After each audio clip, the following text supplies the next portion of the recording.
And it remains a theoretical point on the temperature scale. The Boomerang Nebula, 5,000 light-years away from Earth, is the coldest place we know of in nature. It's a star in the late stages of its life that's shedding huge plumes of gas.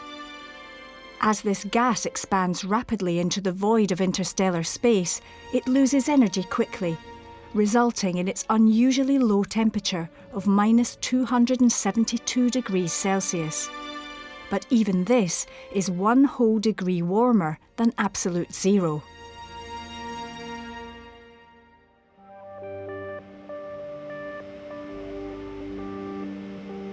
Though we've yet to find absolute zero in the far reaches of the universe, we're trying to create it ourselves, much closer to home. At Imperial College London, Professor Ed Hinds and his team are working at the very limits of the ultra-cold, within fractions of a degree of absolute zero.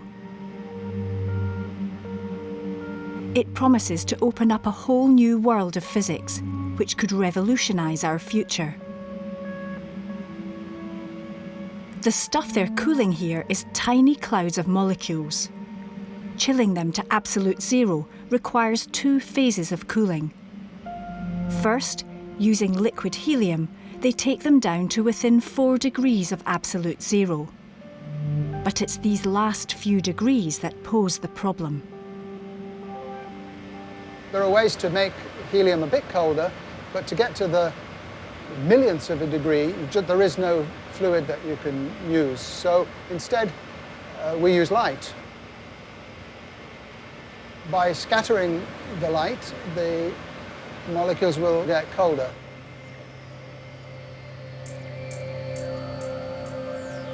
Even at this temperature, the molecules still have some movement. Photons in the laser light collide with the slowly moving molecules, and in that instant, what little momentum they have is transferred to the photons. The photons are scattered. But the molecules slow down, and so get even colder.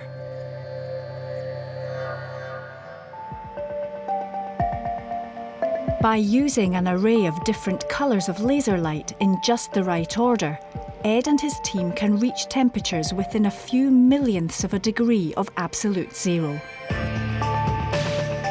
At these incredibly low temperatures, materials begin to behave differently at the subatomic or quantum level. In this quantum state, they exhibit strange properties, which might lead to a new type of computer. A normal computer bit can only represent a 0 or a 1, but these quantum materials can be 0 and 1 at the same time. Link these multitasking bits together and they can do vast numbers of calculations simultaneously, far faster than any conventional computer chip. This opens up the possibility of quantum computing, quantum sensing, quantum cryptography. These are all ways of doing useful things, but much better.